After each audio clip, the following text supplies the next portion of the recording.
Здравствуйте, вы смотрите дневное шоу «Между делом». Каждую неделю мы выбираем актуальные темы, которые раскрываем для вас вместе с гостями в студии. Ну что, Зарин, у нас сегодня на повестке дня рассказывай. Так, у нас 9 марта на календаре, а по погоде не скажешь, весна крадется к нам не спеша, лишь вчерашний праздник согрел цветами и поздравлениями, но все-таки не хватает именно солнечного тепла. Да, и, кстати, вместе с весной к нам уже пришел еще один вкусный праздник – это Масленица. Ну, действительно, эту неделю нас будет всюду сопровождать аромат блинов, а вообще Масленицу отмечают, чтобы прогнать зиму и разбудить природу. Чем мы сегодня и займемся в нашем эфире. Начинаем? Начинаем.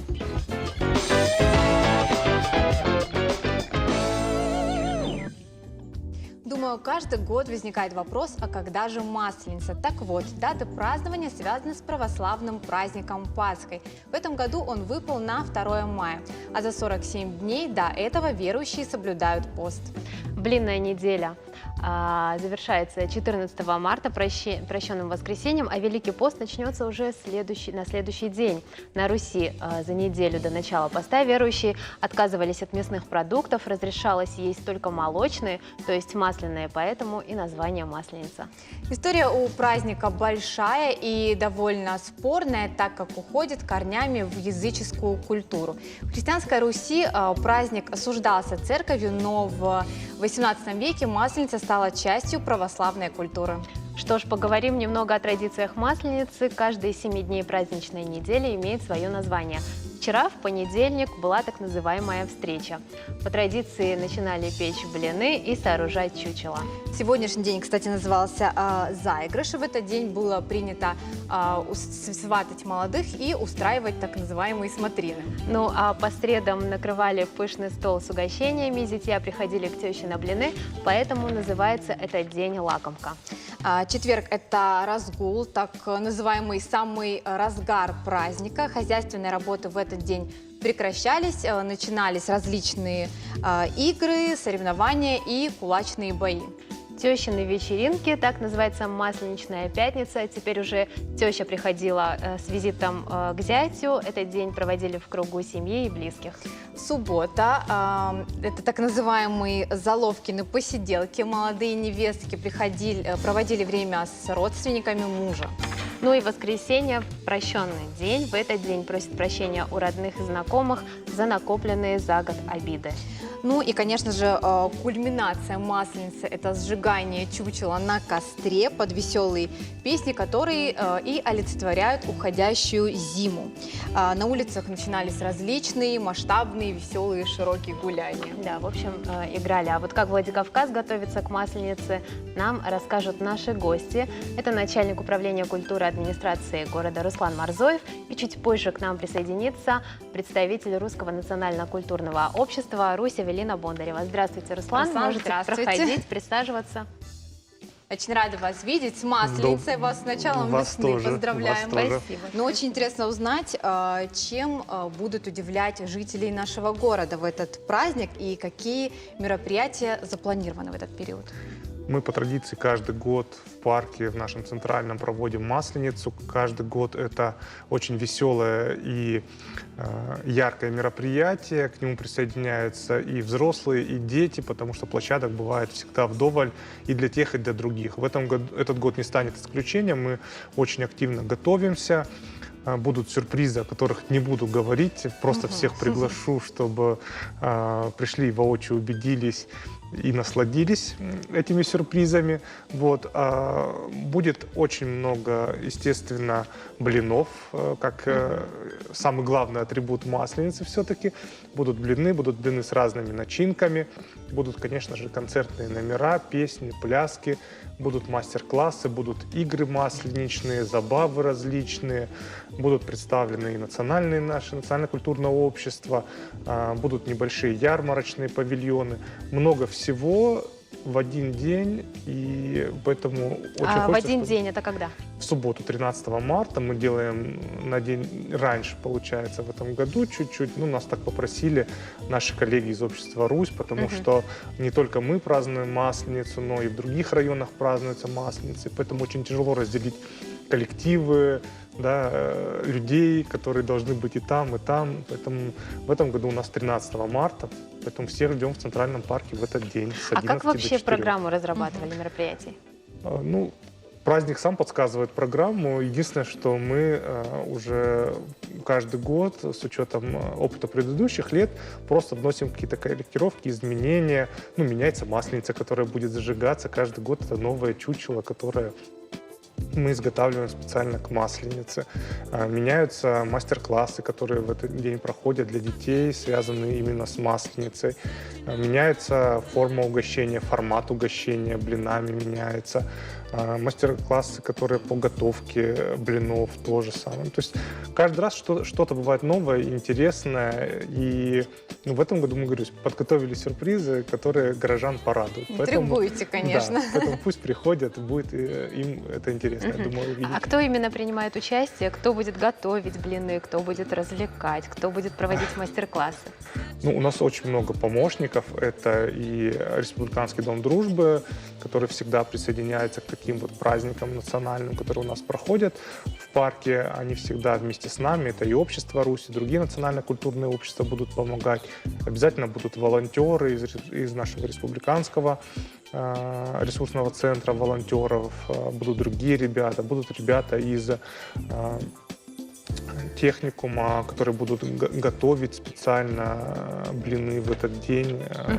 Это отдельные, скажем так, персонажи, которые будут отвечать за угощение всех в этот праздник. То есть мы привлекаем максимально всех, кого можем, чтобы это получился по-настоящему такой дружный праздник, что не только наше управление в нем принимает участие, но и все желающие, в принципе, кто хочет подарить людям праздник. Мы надеемся, что жители нашего города обязательно присоединятся. Я уверена, что будет очень весело. Руслан, расскажите, у вас в доме праздник Масленицы отмечается? Ну, вот сказать, что прям отмечается, наверное, нет, но пекутся блины обязательно пекутся, да, и супруга делает блины, и мама делает блины, и теща делает блины, как бы, может быть, по дням это все не соблюдается, там, к теще на блины я конкретно в установленный день не хожу, но блины всегда бывают, поэтому я, в принципе, люблю это блюдо, и тем более с разными начинками.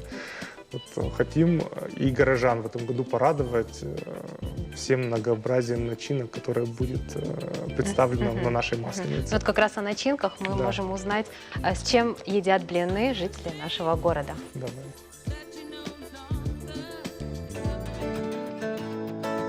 Моя любимая начинка для блинов – сметана и сгущенка.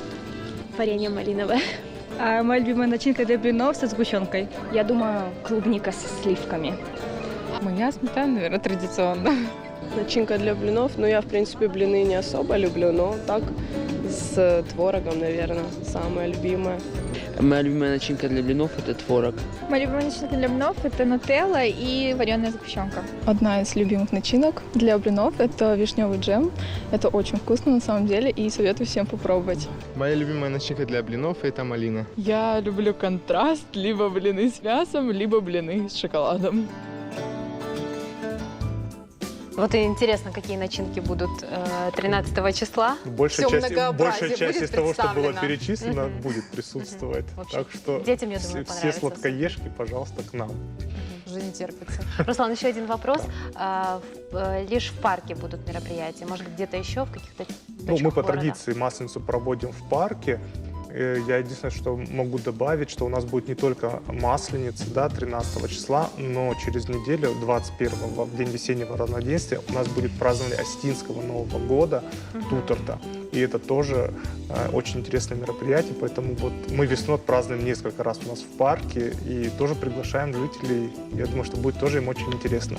Спасибо, Руслан, большое за то, что нас проинформировали, за то, что так вкладываетесь всей душой в праздники, и что они бывают такими насыщенными и интересными. Мы, надеюсь, обязательно поприсутствуем. Попадем. Ждем вас в Конечно. гости. Спасибо вам большое вам.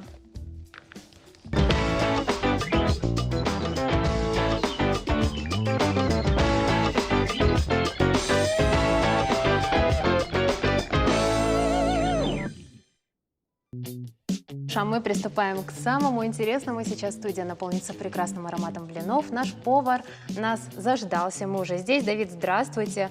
Здравствуйте. Расскажите, с чего мы начинаем? С чего вы уже начали? Вы уже подготовили Да, я тесто? подготовил уже тесто. В принципе, уже пока напек немного блинов, продолжаю этот же процесс. Я блины делаю в основном из кефира, потому что мне более нравится на кефире.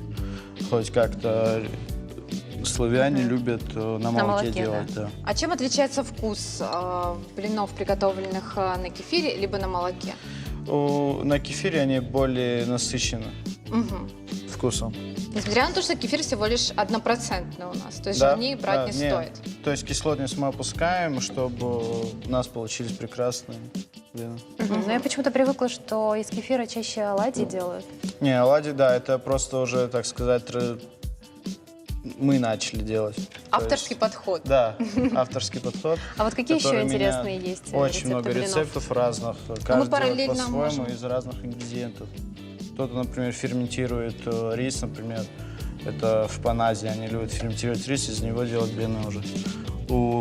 Можно сказать, во всем мире эти блины делают, но как это все по-своему. Больше наша черта – это делать на молоке классически. Я думаю, можем приступать, и параллельно Да, мы будем конечно. у вас узнавать все тонкости и секреты приготовления. Какое-то определенное количество яиц должно быть в тесте или как-то это... Ну да, конечно. Если сделать больше яиц, то получится, что у вас получится выпечка. Такая серьезная. Также сейчас есть тенденция для людей, которые придерживаются здорового питания, готовить не на пшеничной муке, а на рисовой, Можно на гречневой еще на делать. овсяной. Да. На гречневой еще получаются очень крутые, я люблю делать на гречневой. Но я добавляю кокосовое молоко. То есть еще мы как можем сделать менее калорийный продукт, может быть, совсем не добавлять сахар, наверное, да, в тесто? Да, можно вообще не добавлять сахар, потому что, в принципе, мы его добавками заменяем. То есть это у кого-то бывает сгущенка, у кого-то еще тот же самый другие сахар, ягоды. получается. Ну да, ягоды. То есть чем лучше не добавлять, потому что мы дальше все равно добавляем. А можно ли сделать блины как-то вот с цветными, например? Да, конечно. Есть пищевые красители, а можно просто использовать органические продукты, то есть выжимать соки, это все упаривать, и, можно сказать, получится краситель, который мы можем добавить томатный или какой-то ягодный, голубичный. То есть, в принципе, это тоже подойдет для людей, которые придерживаются правильного питания. Да. Вот вы сказали, что мы заменяем, в случае, если заменяем муку с овсяной на рисовую, заменяем и молоко с коровьего на кокосовое. Да. Это делается... Ну, в моем случае, наверное, так. Можно делать, например, и на обычном молоке, можно на соевом молоке. Но это чтобы менялся вкус или Да, чтобы было да. более ПП? Более такая экзотическая получается. То есть что-то не местное, которое очень бывает вкусно. Так, интересно будет попробовать, я думаю. Мы еще вернемся к вам. К нам присоединился еще один гость. Это представитель Русского национально-культурного общества «Русь» Эвелина Бондарина, которую мы ждали очень. Давид, ну мы к вам скоро вернемся. Заходите. Ну что ж, сейчас мы точно все тонкости масленицы узнаем. Проходите, дорогая гостья. Проходите. Ну, рада очень вас видеть, заждались на самом деле. Расскажите. Эвелина, расскажите, вот Руслан нам уже поведал о том, какие будут празднования, какие будут мероприятия. Ну что ж, теперь вы, как вы это все разрабатывали?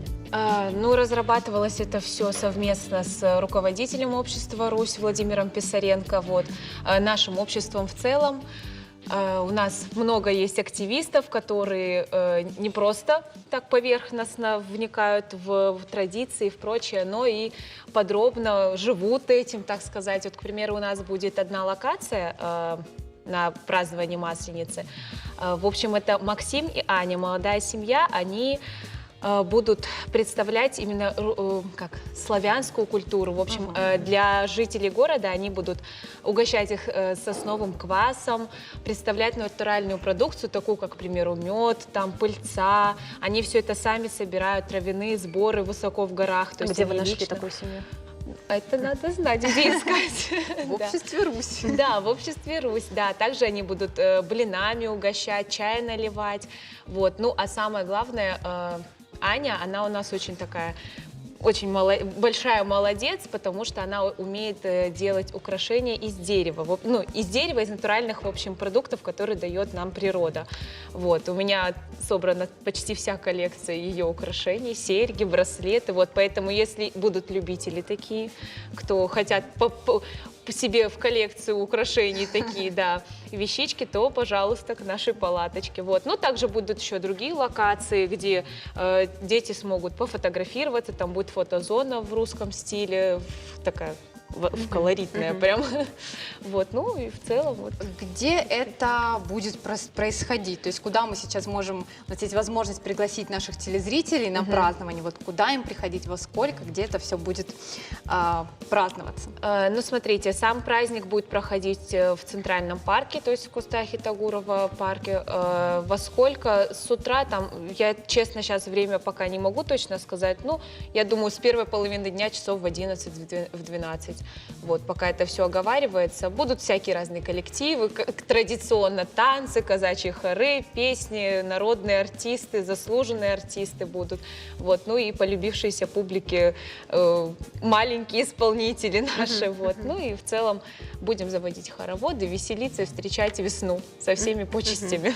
Руслан рассказывал, будут какие-то мастер-классы, что можно будет сделать руками. Да, мастер-классы будут. Ну, к примеру, в прошлом году мы делали куколок, куклы-обереги. Вот, в этом году мы планируем повторных, потому что, к примеру, очень было много желающих детей, прям стояли очереди на эту локацию, и у нас даже кто помощники, они не успевали все это показывать, делать.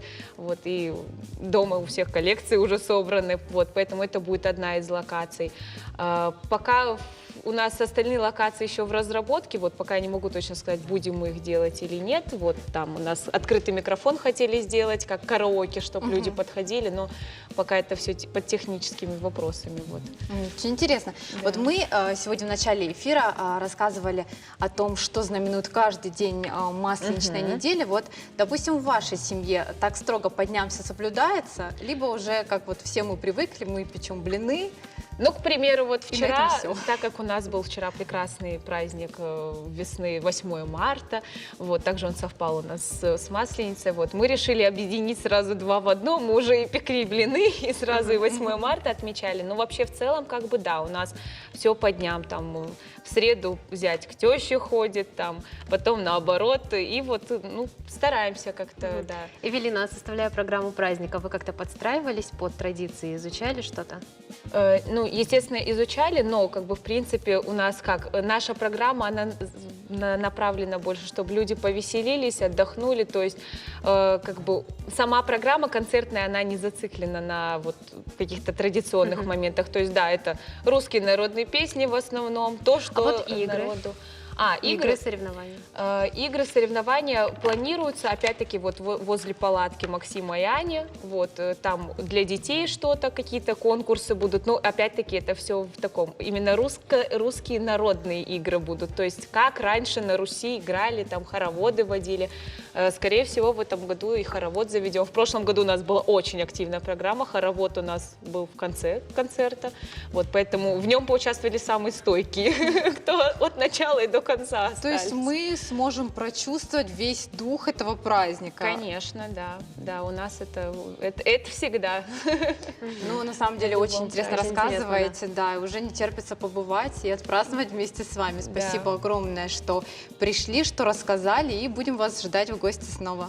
Спасибо большое. Мы пока уйдем на рекламу и приглашаем вас на блины. Спасибо.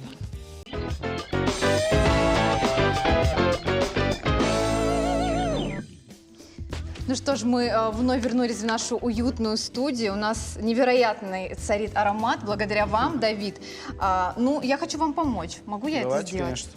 Какие-нибудь, поделитесь со мной какими-нибудь вашими личными фишками и секретами приготовления Фишка блинов. в том, чтобы взять немного жидкости, которую нужно будет налить на сковородку, чтобы у вас не получились толстые. То есть вы делаете тоненькие Да, блинчики? я делаю тоненькие. Естественно, это зависит от объема, который вы будете выкладывать. Идеально вы берете. Так, У наливаю в вас есть уже серединку. опыт. Да.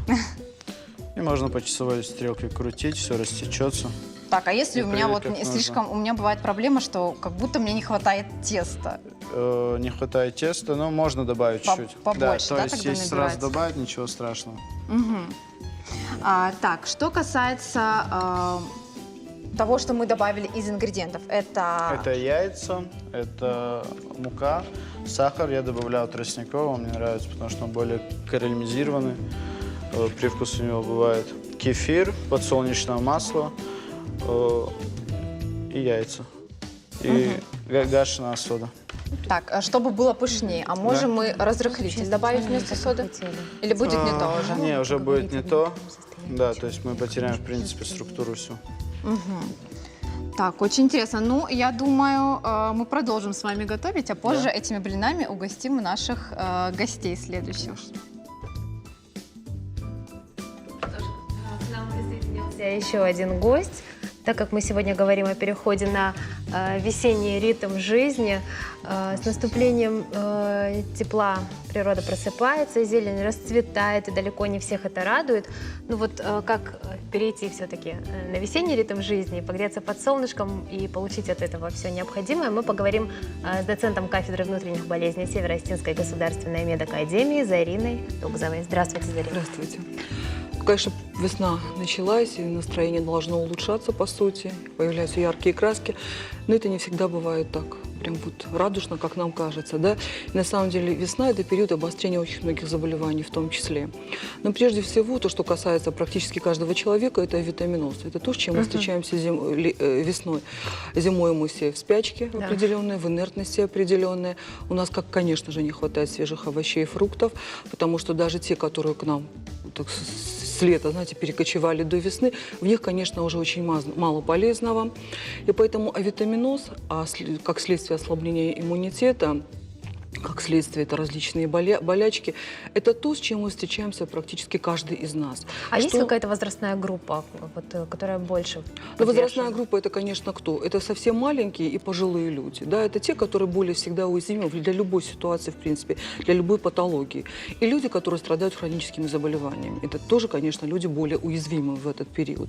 Но, тем не менее, мы не должны с вами забывать о молодых людях, которые должны быть работоспособны, активны. Вместе с тем они тоже могут испытывать недостаток витаминов и микроэлементов, которые впоследствии могут приводить к чему? Даже к каким-то психологическим расстройствам. Не побоюсь слова, даже к психическим расстройствам может это приводить. Поэтому авитаминоз – это то, с чем нужно обязательно считаться. Да? То есть, здравствуйте. Спасибо. Извините, что вашу беседу интересно прервала, но я не могла не принести эти красивейшие, ароматнейшие блины. И я думаю, после эфира вы обязательно ими угоститесь. Спасибо. Да, конечно, к витаминам и минералам блины не имеют совершенно никакого отношения, скажем, откровенно. Да, если бы мне хотя бы, ну не знаю, ну что сейчас уже начинает скоро, появляется у нас в огороде, это будет редис, это будет, наверное, чуть попозже лучок, да, вот это то, что будет появляться, вот это, конечно, то, что нужно, да, но блины, так как у нас масленица началась, тоже, конечно, не будем отказываться. И еще один очень такой немаловажный аспект в плане развития витаминоза – это употребление все-таки, наверное, поливитаминных комплексов и минералов, которыми пестрят наши аптеки. Но что хочу сказать, если человек принимает для себя решение все-таки купить в аптеке что-либо, необходимо обязательно посоветоваться со своим доктором. И есть сейчас возможность определять концентрацию витаминов, да, у себя, для того, чтобы не было переизбытка. Хотя, сказать откровенно, наше питание настолько скудное и настолько неправильное, что, конечно, до переизбытка микроэлементов и витаминов нам, конечно, далеко. Но, тем не менее, вот есть такая рекомендация взвешенно подходить и к приему этих поливитаминов в том числе. А если говорить о недостатке солнца? О недостатке солнца сейчас его должно уже быть достаточно. Да, и, конечно же, это важный аспект в плане вообще даже настроения, да, в плане выработки витамина D, да, без чего тоже невозможно нормально жить для человека. Сейчас солнца будет достаточно. Но вот что я хочу сказать. У человека есть свои биоритмы. Они срабатывают по-разному во все сезоны. Я хочу сказать о полноценном сне. сон должен быть все-таки полноценным. Сейчас у нас день удлиняется, и сон может нарушаться в том числе, хотя зимой ему, как кажется, нам спим больше, да, хотя это не совсем так, там особая разница между вот такими вот зимними и летними месяцами во сне все равно не бывает. Ну и что важно? Важно то, что во сне вырабатывается мелатонин, это гормон сна. Так вот, его достойная и правильная выработка способствует укреплению иммунитета в том числе. Поэтому вот этот сон, он должен быть обязательно полноценный. Мы должны всегда спать в темной комнате, без всякого дополнительного освещения. И даже не рекомендуется оставлять на ночь телевизоры включенными, что вот эта мелкая лампочка, которая вот, то есть выключать из сети, чтобы даже не было раздражения, мелкая вот эта вот красная лампочка. Поэтому это тоже важный аспект укрепления и сохранения своего иммунитета. Вот мы говорили чуть ранее о витаминах, о комплексах, которые необходимо принимать, посоветовавшись с специалистами, но все-таки, может быть, есть какой-то общий список, который рекомендуется употреблять всем, который не будет лишним, чтобы вот мы сказали как общий зрителям список? сейчас. Ну, может быть, это витамин С, которого наверняка... Ну, конечно, аскорбинка, аскорбинка. Ну, витамин D, с витамином D надо быть очень аккуратным. Да, конечно, дозировка. Потому что витамин D, в принципе, может привести и к неприятностям передозировка. Но опять скажу, в общей популяции очень тяжело добиться передозировки, честно говоря, да. Но, тем не менее, вот витамин D, это жизненно необходимый витамин, аскорбинка, витамины группы В, которые отвечают за работу нашей нервной системы. То есть это весь тот спектр, который нам жизненно необходим. И порой, когда мы чувствуем усталость какую-то там, да, разбитость, это бывает обычная ситуация, это не астения, да, не можешь встать, пойти на работу, да, и это, конечно, усугубляется весной очень часто. Чего-то не хватает. Да, чего-то не хватает, да, вот это вот вялость, вот это все еще после зимы, представляете, мышцы не работали, мы не гуляли, там все вот накопилось, и молочная кислота, и все, что хочешь, и, конечно, очень трудно вот это вот переходить, а надо уже сейчас немножко быть поактивнее, потому что уже биоритм другой будет. Так вот, в этой ситуации железо. Нельзя забывать о том, что нам необходимо жизненно железо, потому что это основа для гемоглобина. Да? Нашего гемоглобина это что? Это то, что он обеспечивает наши ткани кислородом. Достаточно ли нам железа, которое мы получаем из пищи? Опять-таки, я врач, я должна вам сказать обязательно, что вы должны определять уровень железа. Да? То есть уровень железа, там есть еще ряд показателей, которые определяют, нормально ли у нас вообще железо всасывается, нормально ли оно связывается с нашими белками. То есть вот эти все вещи, которые можно и нужно определять для того, чтобы понять, что происходит с тобой, чтобы себя чувствовать хорошо. То есть, понимаете, это как бы еще и не болезнь, особой-то болезни пока нет, но это уже и не здоровье. Да? Поэтому вот именно нехватка микроэлементов, поливитаминов, она должна обязательно контролироваться, правильно и коррегироваться. Спасибо вам большое за рекомендации, которые вы дали нам и нашим телезрителям. Было очень интересно и полезно. Будем вас ждать в гости снова. Спасибо. Спасибо большое. Спасибо. А у нас есть сюжет. Наш корреспондент разбирался в том, как же все-таки можно взбодрить организм. Давайте посмотрим. На термометре плюсовая температура, снег уже почти растаял, а это значит, на смену зиме пришло самое красивое время года. Правда, весна принесла с собой не только хорошую погоду. Весна, конечно, прекрасная пора, но с ее приходом обостряется такая болезнь, как аллергия. И все больше людей обращаются к нам с этой проблемой. Назначение, конечно, делает врач, но мы со своей стороны рекомендуем им капли назальные, спреи, антигистаминные препараты. А еще в комплексе к ним мы рекомендуем сорбенты, которые облегчают общее состояние человека. Каждый третий в России аллергик. Многие об этом даже не знают. Думают, простуда, ведь симптомы одни и те же. Заложен нос, слезятся глаза и першит в горле. Схоже, это ринорея, то есть слизистые выделения из носа, это иногда слезотечение. Но для вирусной инфекции характерно, да, начало резкое, обычно бывает повышение температуры, беспокоит, может быть, боль в горле или что-то еще другое. Для аллергии же характерно именно зуд присоединяется, зуд носа, слизистых носа, глаз, иногда даже чешется глотка.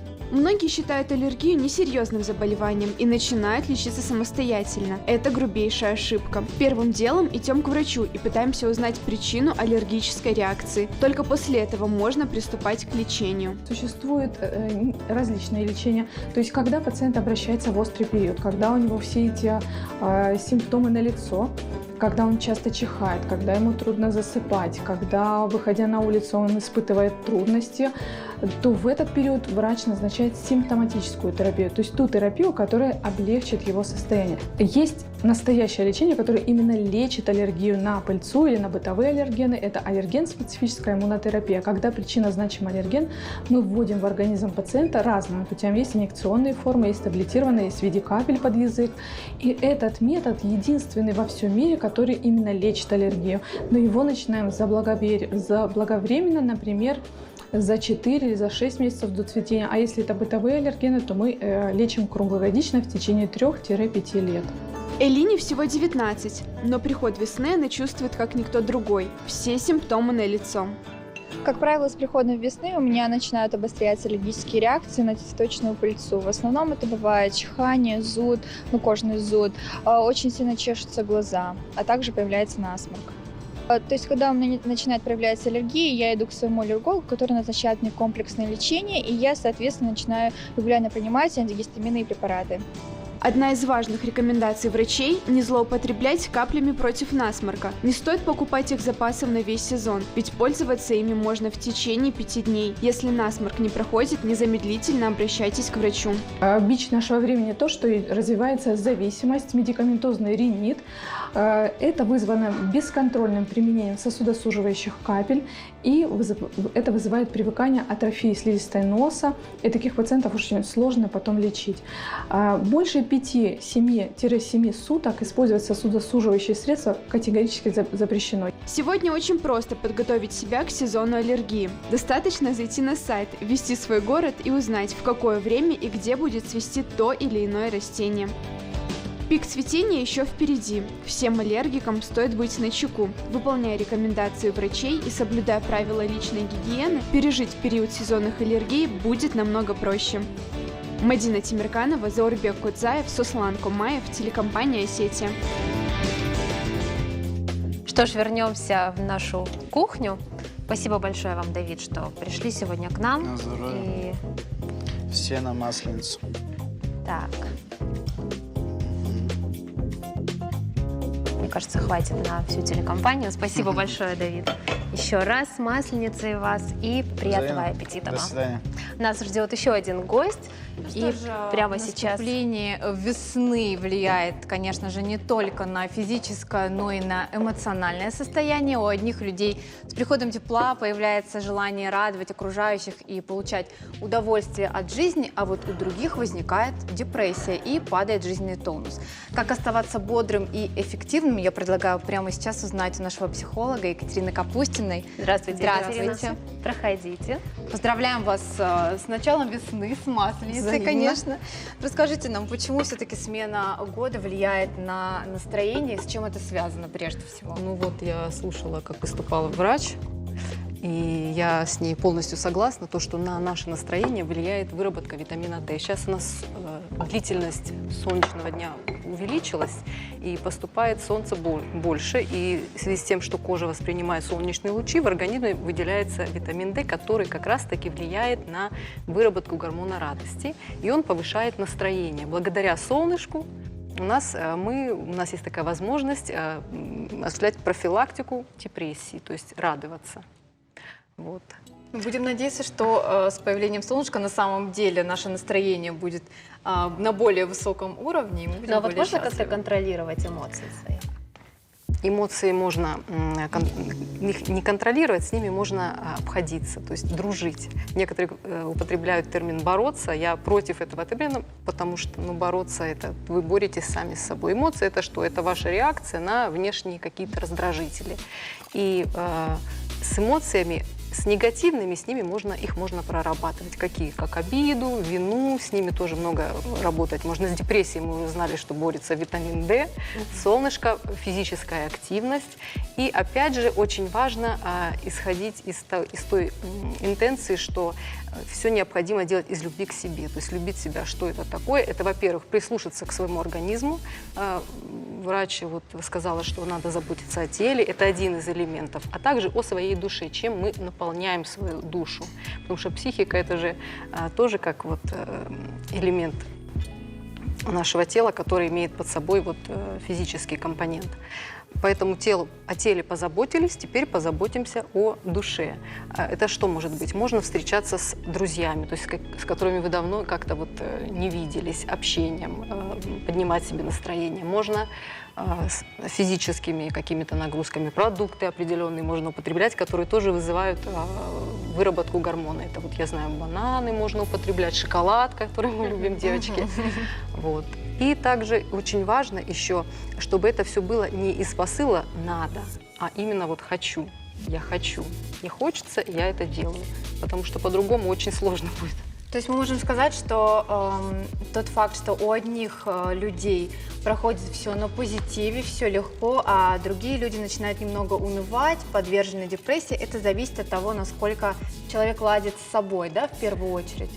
Верно. Насколько в контакте, да, насколько он прислушивается и способен себя любить и заботиться о себе. А также еще очень важно, на что он фокусируется. Есть люди, которые фокусируются на негативе, и они, естественно, из всех событий, даже в новостях, увидят только негативные события и запомнят, и будут их обсуждать.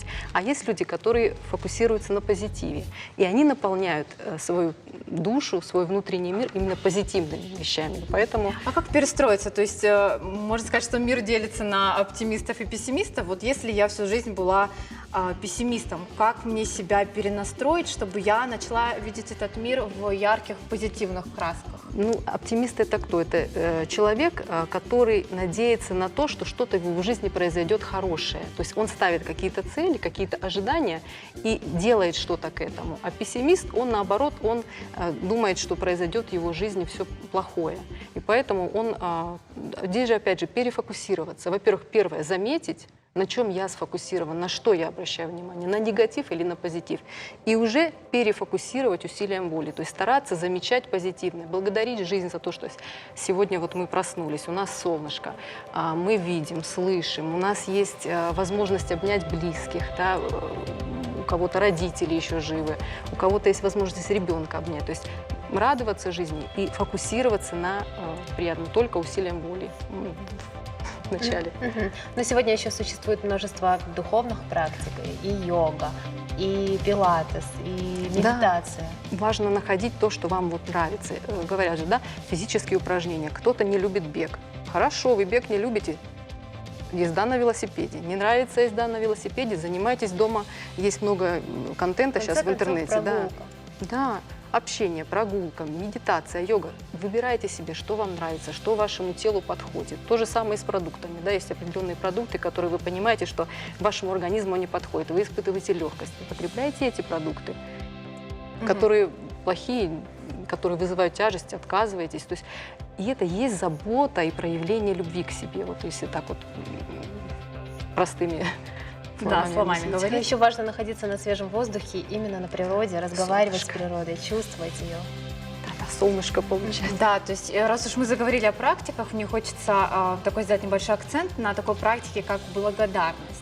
То есть, насколько мне известно, это то, что помогает, это универсальный такой способ, который помогает всем быть более позитивными, наполняться, излучать, сиять. Это так на самом деле, как это работает? Вот смотрите, мы же благодарим за хорошее, за то, что у нас есть, и значит мы волей-неволей фокусируемся на том, что у нас хорошего есть в жизни. И чем больше мы отдаем благодарности в мир, тем больше происходит, мир отдает нам, как зеркало мира, отдает нам события, за которые мы потом тоже будем благодарны. И получается, вот как я говорила, перефокусировка с негатива на позитив. Это очень классная техника, ее можно выписывать даже вот вечером, за весь день. Есть даже дневники благодарности, чего только нет. Но можно просто для себя. Сегодня я день благодарю за то, что я проснулась, за то, что я вижу, слышу. Могу общаться с друзьями, я чувствую эти ароматы, я вижу эту красоту. То есть, и таким способом мы себя немножечко перефокусируем с негативных на позитивные. Но если какие-то сложности, мне кажется, за это тоже стоит поблагодарить Вселенную, если так говорить, потому что мы набираемся опыта и учимся. Да, мы тоже можем благодарить, что важно, чему эти сложности нас научили. Да?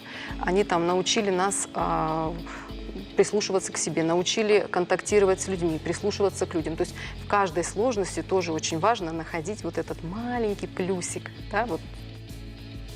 Мне кажется, отличная инструкция для всех людей, кто немного загрустил с наступлением весны И спасибо, что вы нам рассказали, поделились. А нашим телезрителям мы, конечно, желаем, чтобы они эти инструкции использовали и эту весну провели очень гармонично и Ну, а счастливо. у нас пока реклама.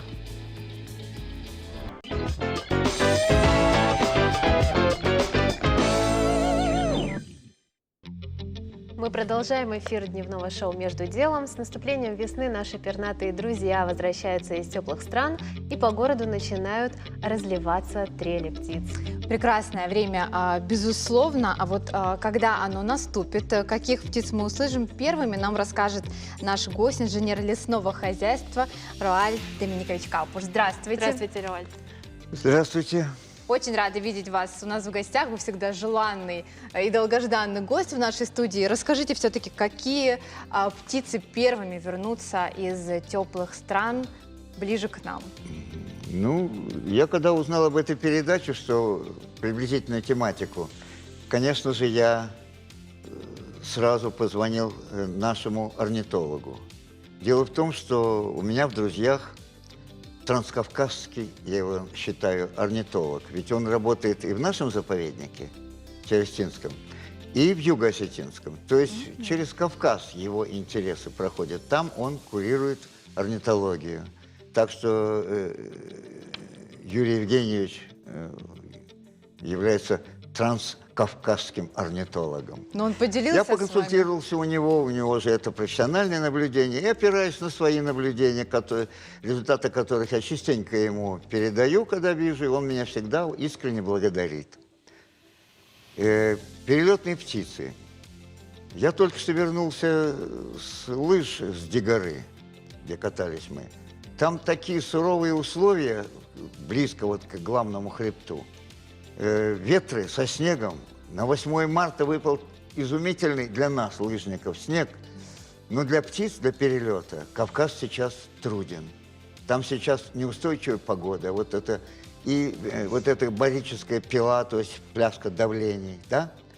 И сама смена температурных режимов, эти снегопады. Мало кто может преодолеть эти горы. Разве что обойдут по побережью Каспия и пойдут параллельно хребту. Я так представляю себе. Эти выигрывают. Кто же из самых больших летунов одолел это препятствие? В детстве как-то я решил, работая помощником пастуха, что называется, подпасок, решил, лежа, когда стадо легло, посмотреть, когда сядет жаворонок. Сколько я не глядел, он все кружился где-то там над своим гнездышком, и его вот это вот звон, воркование в небе непрерывное. Сколько можно держаться на воздухе? Я не дождался, чтобы он, во-первых, сменил точку, а во-вторых, куда-то сел отдохнуть. Жаворонок, видимо, благодаря тому, что он способен очень долго держаться в воздухе, прилетел первым. Полевой жаворонок прилетел первым. Петь ему рановато. Разве что вюр-вюр слегка скажет, но и петь он тут не будет, потому что ему нужна открытая степь, наверное, хорошие просторы, но в Моздокском районе уж точно будет звенеть жаворонок. Это наш первый прилетный гость. Это первая наша птица, она в литературе, в искусстве везде упоминается, у нее есть осетинское название. Посмотрите в словарике, как жаворонок называется по-осетински. Вот для интереса слушателей попросить заглянуть, как называются эти птицы на родном языке. И мы обязательно заглянем, потому что я не вспомню. Обязательно постарайтесь. Потому что за бытовыми хлопотами бытовая речь возникла, и природные такие вот названия деревьев, трав, кустарников забыты. А народ не может не знать окружение природное, которым он жил всегда. Кто еще появился? Появились те, кто вообще-то могут здесь зимовать. Скажем, зяблик. Довольно-таки такая активная птичка. Клювик у ней приспособлен так, что она может, в общем-то, и насекомых употреблять. Но явно с признаками того, что эта птица растительноядная все-таки. Зяблика прибавилось больше. Но, насколько я знаю, зяблик не летит как-то так, какой-то огромной высотой. Он перебирается с места на место, по моим наблюдениям. Может быть, сейчас наш орнитолог Комаров Юрий скажет, не прав Роальд Доминикович, Но я наблюдал, что зяблики, когда стайка есть, они перемещаются, садятся, потом дальше исчезают в том направлении, в котором собираются лететь. Птичка эта у нас иногда зимует. В этом году зяблик у меня на балконе спокойно клевал раздробленный грецкий орех вместе с синицами и вместе с чисто насекомоядной птичкой, которая называется заверушка. Ах, как она умеет перевирать других птиц на все голоса. Я ее не сразу узнал, но у меня консультант под боком по телефону позвонил, 2-3 признака назвал, тонюсенький крошечный клювик. Очевидно, для сбора 3 или каких-то других мельчайших. Она, когда грецкий орех, она кусочек не возьмет, в лапочке не будет, как синичка, клевать. Она крошки за другими собирает, мельчайшие. Ну, там клювик ничтожный. Изящнейшее творение природы, уверяю вас. Потрясающая птичка. Но она вынуждена, видимо, зазимовала. И от того, что они откуда-то знают, какая будет зима. А зима в этом году сиротская. Конечно, начали тренировочные сборы в стае грачи. Так что беслановцы могут радоваться. Скоро, да и в Владикавказе тоже грачи досаждают своим массовым залетом. Скоро они отправятся туда, где есть свежие пахотные земли. Грач – спутник сахи, спутник плуга, спутник трактора с этого 11-лемешным плугом, потому что поднятая земля – это поднятый животный мир грунта. А для грача черви, очевидно, кивсяки, всевозможные жители почвы – для них главная пища. Кстати, я лично наблюдал, как зазевавшаяся мышка пала жертвой 3 или 4 грачей, которые очень активно ее Удивительно. побили. Ворона начинает перекочевывать. Она сдвигается маленько, а потом уходит. А в дендрарии лесного техникума, где я работаю, я его называю мой дендрарий, потому что он и техникум, и дендрарий начат с моего приезда сюда. Уже ворона видел с веточкой в клюве. Рано, но уже строительством занимается. Такое многообразие очень интересное. А хочется спросить, чем все-таки мы можем этой весной помочь нашим пернатым братьям? Вот тут чисто человеческое, вот этот, скажем так, гуманизм, хотя это орнитонизм, то есть сожаление братьев наших меньших. Ну, во-первых, никто не знает, кто впервые назвал братьями наших меньшими животных. И пусть мне не говорят, что это сделал Сергей Есенин, но животных, братьев наших меньших, никогда не бил по голове. До Есенина, вот пусть поищут, кто первыми посчитал братьями нашими меньшими животных. Они братья наши старшие, то есть эволюционно они старше нас. Птицы старше, чем многие млекопитающие, в том числе и то самое позвоночное млекопитающее, которое описано в энциклопедии «Жизнь животных» как Homo sapiens, человек мыслящий. Так что кормить птичек весной, простите, но открылись же площади, а вот когда выпал снег сплошной, вот тут потребовалась подкормка. Дрозды обычно никогда зерно какое-то не клюют. Грецкий орех на балконе, и Машенька, которая зимует с Васенькой, черные дрозды, спокойно приучились кушать, когда вся земля закрыта. Они ловят червей, это их пища. Они ловят других насекомых, то есть всяких насекомых, в том числе живущих в основном на почве. А почву закрыл вот такой слой снега. Недавно, видели? Вот попали они врасплох. Они могли бы это пережить и без моего подкармливания, но могли бы вообще-то, может быть, и кто-то и погибнуть. А так, когда открылась земля, подкармливать птиц не вредно. Они должны работать. Пара воробьев прилетит, один шариковый почка в виде шарика на смородине бывает, Садоводы ее общипывают. Там смородиновый клещик живет. Очень. Один открывает, Руальд а второй Доминикович, мы ловит. вас перебьем. Извините, Да. пожалуйста, ваша любознательность поражает. Спасибо большое, что пришли сегодня к нам. Ну вот, не дали Время ограничено, развернуться. но мы после эфира обязательно пообщаемся. А вы смотрели дневное шоу «Между делом». И до встречи в следующем эфире.